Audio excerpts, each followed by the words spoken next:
નમસ્કાર વિદ્યાર્થી મિત્રો, કેમ છો? હું મહેન્દ્ર દોડિયા મારી ચેનલમાં એકવાર ફરી આપનું સ્વાગત કરું છું. અને આજના આપણા વિડીયોમાં ખૂબ જ જરૂરી એવા પ્રમેય 10.1 અને 10.2 આપણે જોવાના છે. વિદ્યાર્થી મિત્રો, પ્રમેય 10.1 ને 10.2 સેકન્ડ પરીક્ષામાં પણ અને બોર્ડની એક્ઝામ માટે પણ ખૂબ જ ઇમ્પોર્ટન્ટ પ્રમેય છે. તો વિદ્યાર્થી મિત્રો, સમય ન બગાડતા આપણે જોઈશું. તો પ્રમેય 10.1 આપ્યો છે કે વર્તુળના કોઈ બિંદુએ દોરેલો સ્પર્શ બિંદુમાંથી પસાર થતી ત્રિજ્યા ને લંબ હોય છે. બરાબર. તો વિદ્યાર્થી મિત્રો, આપણે આકૃતિ જે દોરી છે તેમાં XY જે છે તે XY છે આપણો સ્પર્શક. બરાબર છે, આ સ્પર્શક છે. ત્યાર પછી P જે છે એ P જે છે તે આપણું સ્પર્શ બિંદુ છે. બરાબર છે. ત્યાર પછી આ OP જે છે તે OP શું કહેવાય? એની ત્રિજ્યા કહેવાય છે. બરાબર. તો આપણને આપેલ છે કે વર્તુળના કોઈ બિંદુએ દોરેલો સ્પર્શક, તો P બિંદુ આગળ XY સ્પર્શક દોરેલો છે. તો સ્પર્શ બિંદુ P એટલે P જે છે તે સ્પર્શ બિંદુ છે. તો સ્પર્શ બિંદુમાંથી જે ત્રિજ્યા પસાર થાય છે OP, જે OP આપણી ત્રિજ્યા છે, તો એ ત્રિજ્યાને લંબ હોય છે. તો આપણે એવું સાબિત કરવાનું છે. તો જોઈશું વિદ્યાર્થી મિત્રો, સાધ્યમાં આપણે લખીશું આ રીતે કે XY એ જોજો ફરી પાછું કે XY એ O કેન્દ્ર વાળું વર્તુળ છે, તેને ક્યાં આગળ છેદે છે? તો P બિંદુમાં. તો આપણે તે પક્ષમાં લખીશું આ રીતે કે પક્ષમાં શું આવશે? તો XY એ O કેન્દ્રવાળા વર્તુળને P બિંદુમાં, બરાબર, P બિંદુમાં સ્પર્શે છે. બરાબર. ત્યાર પછી આપણે સાધ્ય લખીશું આ રીતે. જે આપણે સાબિત કરવાનું છે તે આપણે સાધ્યમાં લખીશું. શું આવશે? તો આપણે સાબિત કરવાનું છે કે OP લંબ XY. બરાબર. આ રીતે તો અહીંયા લખીશું આપણે આ રીતે કે OP લંબ XY. બરાબર. આ રીતે ફરી પાછું લખીશું તો સાબિતીમાં કે XY જે આપણને સ્પર્શક આપેલો છે તેના પર P સિવાયનું કોઈ એક બિંદુ દોરવાનું છે. આપણે અહીંયા દોરીશું. આ આપણો સ્પર્શક છે આ રીતે. તો અહીંયા લખીશું આપણે આ રીતે કે XY પર બિંદુ P સિવાયનું કોઈ બિંદુ Q લો અને OQ દોરો. બરાબર. તો વિદ્યાર્થી મિત્રો, આપણે આ XY જે સ્પર્શક આપેલો છે તેના પર આપણે P સ્પર્શ બિંદુ છે તેના સિવાયનું કોઈ એક બિંદુ Q લેવાનું છે અને આપણે OQ દોરવાનું છે. બરાબર. તો અહીંયા જોઈશું આ રીતે કે OQ દોરો. તો Q બિંદુ આપણે જે દોરેલું છે તે Q બિંદુ ક્યાં આગળ આવ્યું? વિદ્યાર્થી મિત્રો જોજો, એકદમ ઈઝી છે પ્રમેય. જોજો કે Q બિંદુ આપણે દોરેલું છે તે ક્યાં આગળ આવેલ છે? તો વર્તુળની ક્યાં આગળ આવેલ છે? બહારના ભાગમાં. તે જ આપણે અહીંયા લખવાનું છે. શું થશે? તો લખીશું આપણે આ રીતે. તો Q એ વર્તુળની બહારના ભાગમાં હોય. Q એ વર્તુળની બહારના ભાગમાં હોય. જો તે વર્તુળની અંદરના ભાગમાં હોય. બરાબર. અંદરના ભાગમાં હોય કે વર્તુળ પર હોય તો XY એ વર્તુળની છેદિકા બનશે. બરાબર. વર્તુળની છેદિકા બનશે, સ્પર્શક બનશે નહીં.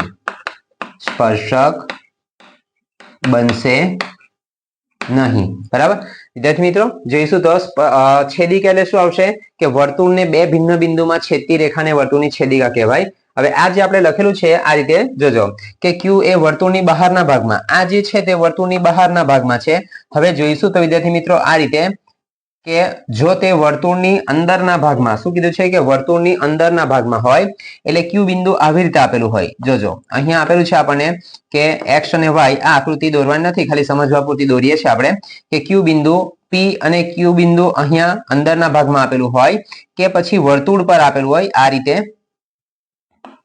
આ રીતે x અને y અને આ બાજુ p અને અહીંયા q આપેલું હોય તો વિદ્યાર્થી મિત્રો દોરતી વખત લખતી વખતે આ પણ છે તો આપણે જોઈશું ધ્યાનમાં રાખવાનું કે q એ વર્તુળની બહારના ભાગમાં હોય આ બહારના ભાગમાં છે પછી આ બે આકૃતિ યાદ કરી દેવાની એટલે આપણે તરત જ અંદરનું પેલું લખવાનું તે ખબર પડી જતું હોય બરાબર જેમ કે જો તે વર્તુળના q બિંદુ ક્યાં આગળ હોય તો કે q બિંદુ એ વર્તુળના અંદરના ભાગમાં હોય કે પછી વર્તુળ પર હોય તો એ વર્તુળની છેદિકા બનશે છેદિકાની વ્યાખ્યા શું કીધી વિદ્યાર્થી મિત્રો મેં કે વર્તુળને બે ભિન્ન બિંદુમાં એક અહીંયા અને એક આ બાજુ વર્તુળને બે બિંદુમાં બંનેમાં આકૃતિમાં જો તો બંનેમાં બે બિંદુમાં છેદે છે બરાબર તો વર્તુળને બે ભિન્ન બિંદુમાં છેદતી રેખાને વર્તુળની છેદિકા કહે છે તો જોઈ લો અહીંયા કે q બિંદુ એ વર્તુળની અંદરના ભાગમાં હોય કે વર્તુળ પર હોય તો એની છેદિકા બનશે સ્પર્શક બનશે નહીં બરાબર તેથી શું છે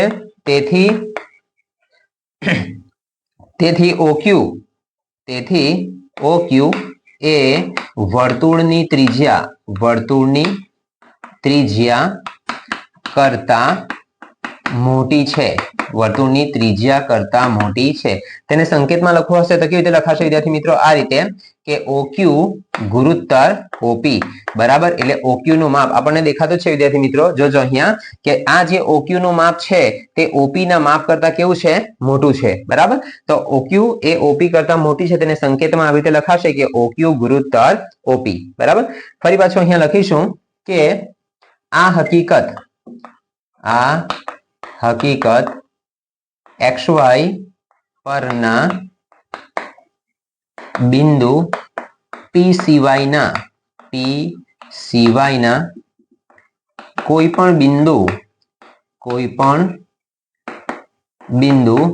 Q માટે સાચી છે બરાબર વિદ્યાર્થી મિત્રો જોજો આ લાઈન નો અર્થ શું થશે કે આ હકીકત XY પરના બિંદુ P સિવાયના કોઈ પણ બિંદુ Q માટે સાચી છે એનો અર્થ શું થશે વિદ્યાર્થી મિત્રો કે Q બિંદુ આપણે અહીંયા લખેલું છે તેની જગ્યા પર આપણે આગળથી લખીશું આ રીતે Q બિંદુ આગળ લખીશું તો આ રીતે આવશે અથવા આ બાજુ છોડીને આપણે આ બાજુ લખીશું Q બિંદુ તો Q બિંદુ જ્યાં પણ લખીશું ત્યાં XY પર પણ OQ નું માપ હંમેશા OP કરતા મોટું જ હશે બરાબર આ રીતે એનો અર્થ આ થશે કે XY પરના બિંદુ P સિવાયના કોઈ પણ બિંદુ Q માટે સાચી છે એટલે OQ આપણે ગમે ત્યાં લખીશું OQ નું માપ OP ના માપ કરતા હંમેશા મોટું હશે બરાબર તો આ લખ્યું છે આપણે તો તેથી અહીંયા લખીશું કે માટે OP એ XY ને લંબ છે OP એ XY ને લંબ છે માટે લખીશું કે OP લંબ XY બરાબર તો વિદ્યાર્થી મિત્રો આ રીતે આ 10.1 પ્રમેય આપેલો છે એકદમ ઈઝી છે વિદ્યાર્થી મિત્રો તો વિદ્યાર્થી મિત્રો આપણે પ્રમેય 10.2 જોવાનો છે 10.1 ની જેમ આ પણ ઇમ્પોર્ટન્ટ પ્રમેય છે જે બોર્ડની પરીક્ષામાં પૂછાય છે વિદ્યાર્થી મિત્રો અને ખૂબ જ સરળ છે બરાબર છે પ્રેક્ટિસ કરશો અને લખીને પ્રેક્ટિસ કરશો તો આવડી જ જતું હોય છે વિદ્યાર્થી મિત્રો તો જોઈશું આપણે કે વર્તુળની બહારના બિંદુમાંથી વર્તુળને દોરેલા સ્પર્શકો ની લંબાઈ સમાન હોય છે બરાબર તો વર્તુળની બહારનું બિંદુ એટલે વિદ્યાર્થી મિત્રો આ આપણે વર્તુળ દોરેલું છે આ એનું કેન્દ્ર બિંદુ છે તેની બહારનું બિંદુ એટલે P અને સ્પર્શકો એટલે આ PQ પણ સ્પર્શક છે અને PR જે છે તે પણ સ્પર્શક છે તો આપણે પક્ષમાં લખીશું વિદ્યાર્થી મિત્રો આ રીતે જોજો કે O કેન્દ્રિત વર્તુળની બહારના બિંદુ O કેન્દ્રિત વર્તુળની બહારના બિંદુ P માંથી વર્તુળને દોરેલા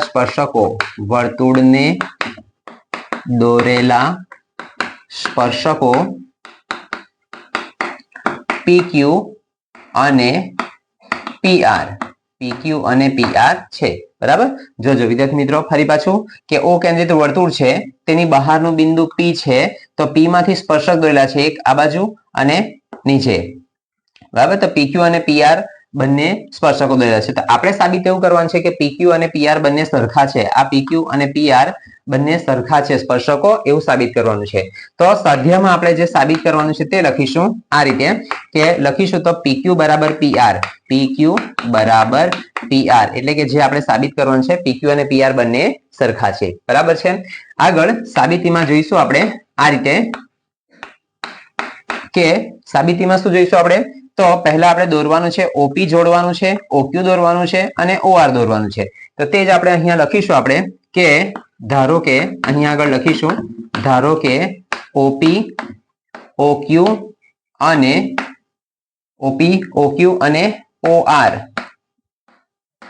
દોર્યા અથવા જોડો એ લખે તો પણ ચાલે, બરાબર.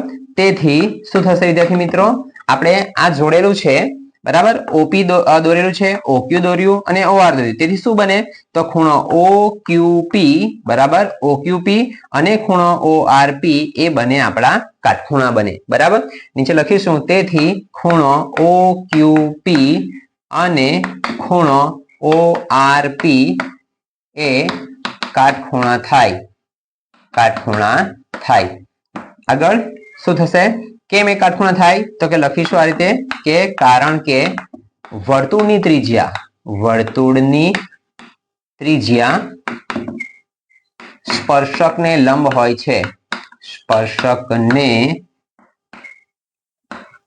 લંબ હોય છે, સ્પર્શકને લંબ હોય છે. આ શેના પરથી છે તો પ્રમેય 10.1 પ્રમાણે, બરાબર. લખીશું પ્રમેય 10.1 બરાબર આ રીતે.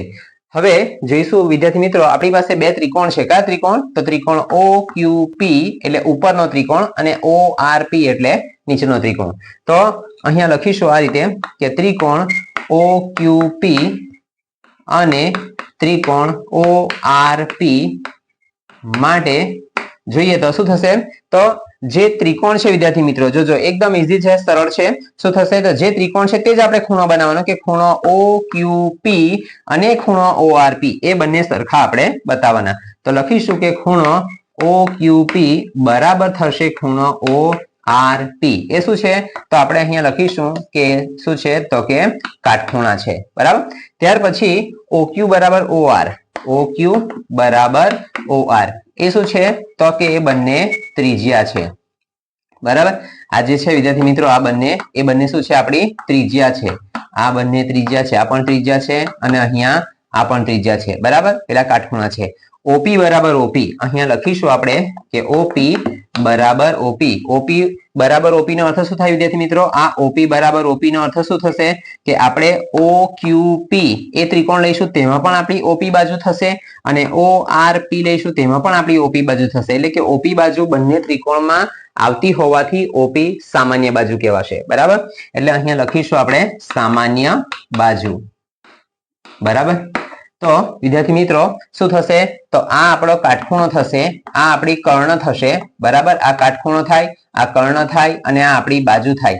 તો કાટખૂણો કર્ણ અને બાજુ શરત મુજબ અહીંયા લખીશું આપણે આ રીતે કે કાકબા શરત મુજબ, કાકબા શરત મુજબ, કાકબા શરત એટલે કે કાટખૂણો કર્ણ, આ કાટખૂણો, આ કર્ણ અને આ બાજુ શરત મુજબ જે આપણો ત્રિકોણ આપેલો છે ત્રિકોણ ઓક્યુપી એકરૂપ ત્રિકોણ થવાનો આપણો ઓઆરપી, બરાબર. તો વિદ્યાર્થી મિત્રો ત્રિકોણ એકરૂપ થાય તો બંને જે સ્પર્શક છે તે સ્પર્શક પણ કેવા થવાના આપણા સરખા. તો માટે લખીશું આપણે કે પીક્યુ બરાબર થશે પીઆર, બરાબર. પીક્યુ બરાબર પીઆર આ બંને સ્પર્શકો આપણા કેવા બની ગયા, સરખા બની ગયા. તો વિદ્યાર્થી મિત્રો આ 10.2 પ્રમેય અહીંયા આપણો પૂરો થાય છે. તો હવે પછી મળીશું આપણે નેક્સ્ટ વિડીયોમાં. પણ આ બંને પ્રમેય જે છે તે ઇમ્પોર્ટન્ટ પ્રમેય છે, તો પ્રમેય વારંવાર જોતા રહેજો, પ્રેક્ટિસ કરશો તો આવી જશે વિદ્યાર્થી મિત્રો, અને બોર્ડની પરીક્ષા માટે ખૂબ જ ઇમ્પોર્ટન્ટ છે, બરાબર છે. તો હવે પછી મળીશું આપણે નેક્સ્ટ વિડીયોમાં. ત્યાં સુધી વિડીયોને જોતા રહેજો, લાઇક શેર અને સબસ્ક્રાઇબ કરજો.